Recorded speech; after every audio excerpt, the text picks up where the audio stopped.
want to be more like you. Really?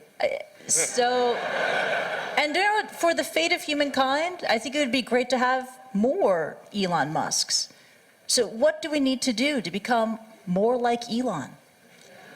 I don't know if it's, I think it maybe sounds better than it is.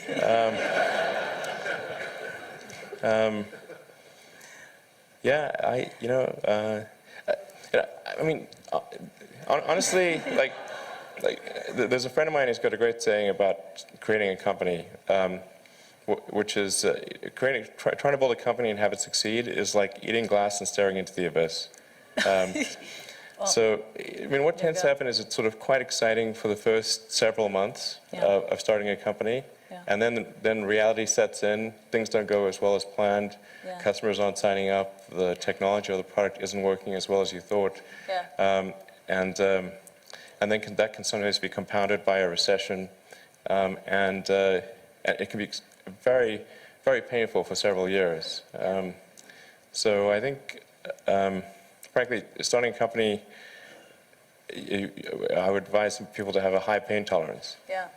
And thanks for reminding us of the harsh, very harsh and brutal reality of launching a startup.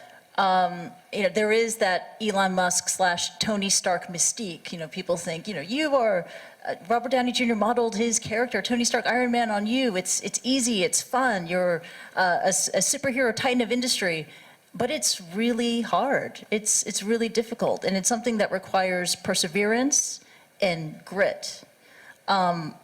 Do you fear that maybe in this generation or the younger generation that they don't have that perseverance and grit to take on these really tough challenges?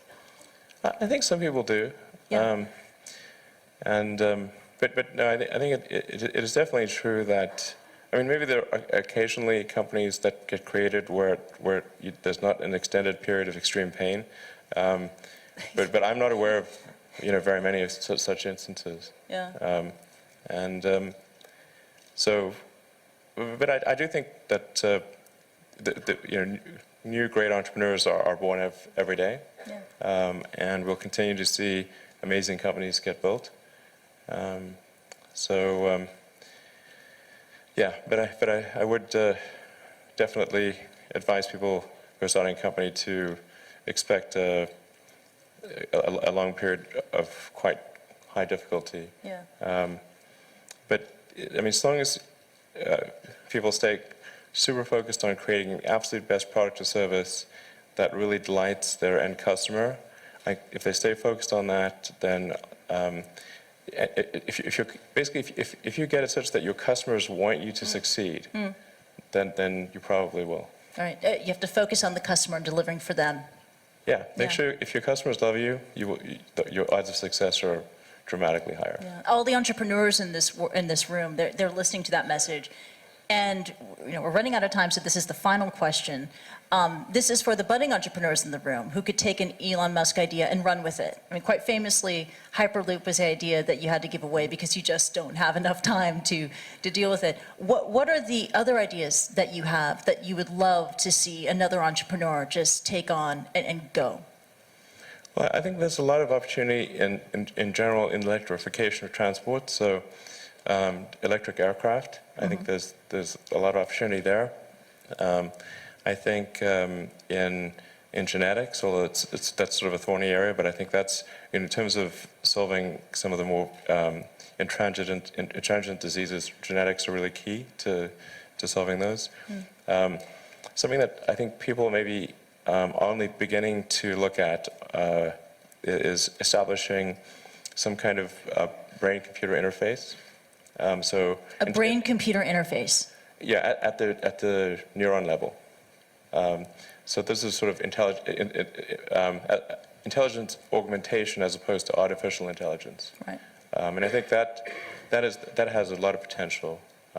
You mentioned this to me yesterday. I really had kind of no idea what you were talking about, and then I looked up Ian Banks. Neural lace. Neural lace. That's right. Exactly. And so it's this concept of wiring the brain. So it's either there could be a brain internet, and it could also mean that we can upload our thoughts to the cloud. You would never forget anything. And you wouldn't need to take photographs. Yeah. I know, it's incredible. I mean, you would never forget anything. You would expand your ability to process information, to remember information, right?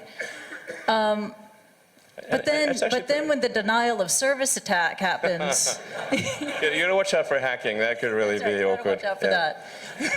But also, and then I read it can also be used to fight degenerative diseases like Parkinson's too. Yeah, absolutely. Yeah, yeah. And I think it actually would be quite an equalizer as well, because I think the delta between it would sort of even things out, I think. You mean in humankind? Yeah, people yeah. there would be no education disadvantage. Everyone would be starting at the same level. Yeah. So there would be no meritocracy. No, there would be new meritocracy. There would be, but it would be the differences would be smaller. The delta would be smaller, probably. Wow, and you really welcome that kind of world.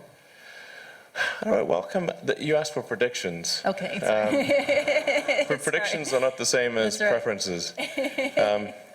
So, I mean, do I think something like that is likely to occur? I think probably. Wow. Yeah. Wow, it's incredible. We could go on and on. Unfortunately, we have to wrap and leave it at that. Let's give it up for Elon Musk. That was really awesome. Thank you so much. Thank you. Thank you.